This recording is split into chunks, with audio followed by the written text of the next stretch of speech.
So per usual, a couple years later we would get the next installment in this series, and to quote this game's motif, the ultimate one-man army. To start, the team used a new engine which utilizes deferred lighting, and required the characters' models to be remade from scratch. But before we go any further, let me get this out of the way. I owned the base game and played it a lot for the Xbox 360, but one of the traditions since, well, 6, is we never got the Xtreme Legends expansions or special. So unfortunately we never get all those juicy fixes or add-ons with new characters. So to make sure I don't have a repeat with Dynasty Warriors 7, the game I will talk about is this one, Dynasty Warriors 8 Xtreme Legends Complete Edition. This version features enhanced visuals, improved performance, and all base game Xtreme Legends content, seamlessly integrated together, and it was a damn blast. I recommend skipping the base game and getting a hold of this version, which is also on the Xbox One and PC. This was in fact the first Dynasty Warriors game to be published on Steam. Xbox 360 of course got skipped.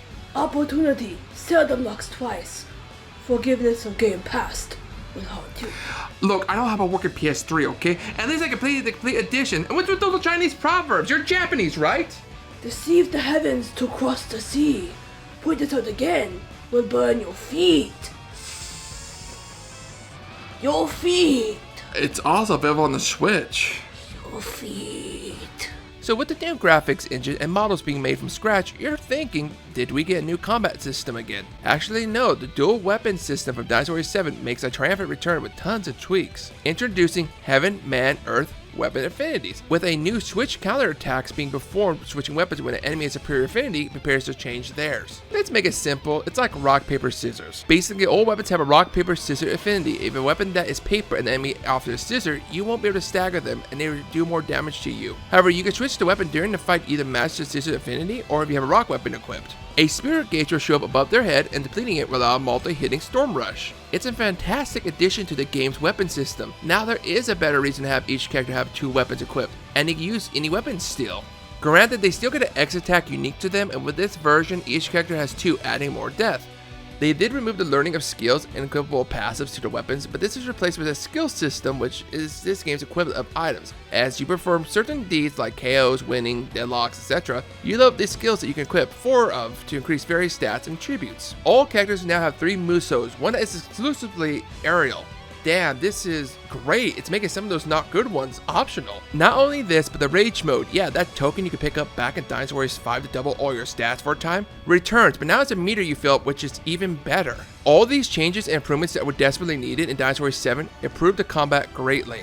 But what about free mode? It's back in full force. We have free mode and the ability to use 2 players in story mode from the get-go. In fact, the morale gauge and stage times were brought back too, which hey, I'll take both because I did feel Dynasty Warriors 7 loss of morale gauge did make, by my experience, some journals fall way too easy. Bodyguards kinda come back, it's just choose any 3 officers or playable characters you unlock in ambition mode to follow you. It's alright, it's still not like it was in Dynasty Warriors 3 or Dynasty Warriors 4, but now let's get to the story. Like the last game, you choose a kingdom and play through the story, but with less cutscenes and events. Basically, we want the full romance of the 3 kingdoms experience. Dynasty Warriors 7 is still the GOAT in that. However, there was nice transition as these events played into combat. Well, now before combat, you get the available character select screen.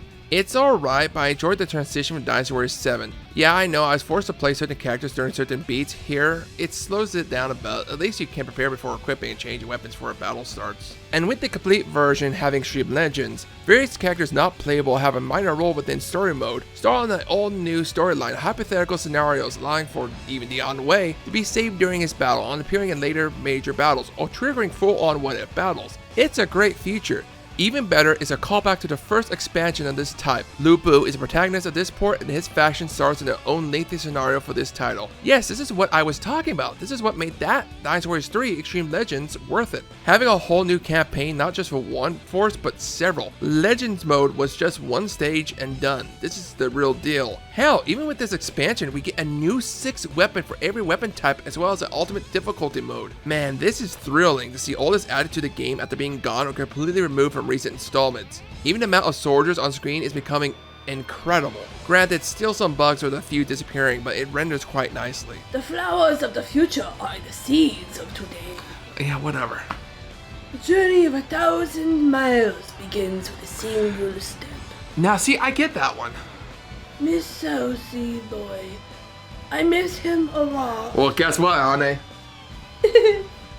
I hate that. I hate that laugh a lot. To top it off, So C makes his return as well as all the new characters and returning characters from Dynasty Warriors 7 Xtreme Legends. Yes, finally after 2 major titles, we have the complete Dynasty Warriors 5 cast, with the entire new cast introduced in this game, 10 in the base and an additional 5 added in Xtreme Legends, bringing the total to 82 characters to play. God damn, that's a lot, but that's not all. We have Ambition Mode where we are tasked with fixing the palace and basically building a small town that you'll see the shops and buildings upgrade over time, during various random missions to gather resources and gold. You can even place your favorite officers once unlocked in this mode around town to bring it more to life, with the ultimate goal to have the Emperor visit. And with the goal being achieved, Xtreme Legends would expand on this by adding additional gold to unite Han China by expanding your territory. This is what I would call a updated Extreme mode, but with less punishment and seeing results as you develop a whole small city together. And of course, let's not forget April Fool jokes from Koei, this time thinner Su Shu and female Wei Yun. Glad to see them keep the jokes going with the fake images. Overall, what more can I really say about this game? It fixes a lot that was missing in Dynasty Warriors 7, brought back free mode, and no characters are missing from Dynasty Warriors 5. In fact, the combat is one of my favorites in a long time with the new rock, paper, scissors system. I know it's called Heaven, Man, Earth, but it's the same thing.